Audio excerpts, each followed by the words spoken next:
Hi friends, welcome back to my channel. ఈరోజు మరొక interesting horror స్టోరీతో మీ ముందుకు వచ్చేసి అసలు ఈ ఇటుక రాళ్ళు తయారు చేసే దగ్గర అసలు ఆ మనిషి దయ్యంలా ఎందుకు మారింది, అసలు ఆ మనిషికి ఏం జరిగింది అనేది ఈ వీడియోలో అయితే తెలుసుకుందాం. వచ్చేయండి.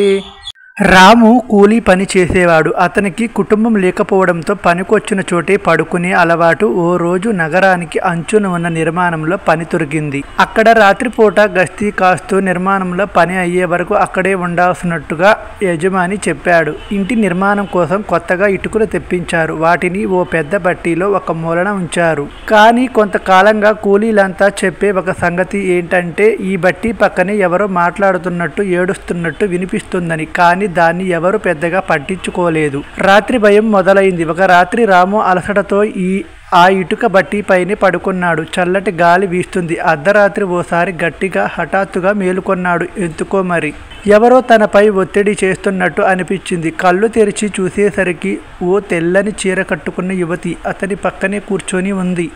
ఆమె ముఖం కంటి రెప్ప వేసేలోపే మారిపోతుంది. ముఖం గ్రుంచుకొని నల్లని కళ్ళు పెద్దగా మారి కళ్ళు నేలకు తగిలినట్టుగా వేలాడుతూ ఉంది.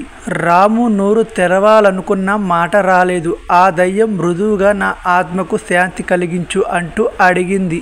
తరువాత ఆ దయ్యం భయంకరంగా నవ్వి కనుమరుగయ్యింది. రహస్యాన్ని బయటపెట్టిన మఠాధిపతి రాముకి గుండె గుబేలుమని కొట్టుకుంది. తెల్లవారిన వెంటనే ఆ విషయాన్ని అక్కడి పెద్దలకు చెప్పాడు. వారంతా కలిసి గ్రామంలోని మఠాధిపతిని కలిశారు. ఆ మఠాధిపతి తంత్రమైన పూజలు చేసి ఆ పట్టీలోని ఇటుకల మధ్య గమనించాడు. అక్కడ కొంత గుడిసె నాటి నాణ్యాలు, ఒక చిన్న బొమ్మ కనిపించాయి. పెద్దవాళ్ళు గుర్తించిన విషయం ఏమిటంటే ఇది కొన్ని సంవత్సరాల క్రితం ఇక్కడ జరిగిన ఘటనకు సంబంధించినది. అప్పట్లో ఓ యువతి అక్కడే నిర్మాణం జరుగుతున్న సమయంలో అన్యాయంగా చనిపోయింది. ఆ స్థలాన్ని పూడ్చి అక్కడి ఇటుకలను వేరే ప్రదేశానికి తరలించారు. కానీ ఆ ఇటుకలతో పాటు ఆ యువతి ఆత్మ కూడా తరలించబడింది.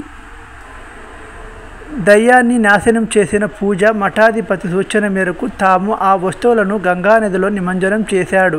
అనంతరం ఆ నిర్మాణ స్థలంలో హోమం నిర్వహించి దైవ పూజ చేయించాడు. ఆ తర్వాత నుంచి ఆ స్థలంలో ఎటువంటి శబ్దాలు లేకుండా మాయమైపోయాయి. రాము భయంతో మరెప్పుడు నిర్మాణ స్థలాలలో ఒంటరిగా పడుకోకుండా ఉండిపోయాడు. కొన్ని ప్రదేశాలలో మనకు తెలియని శక్తులు ఉంటాయి.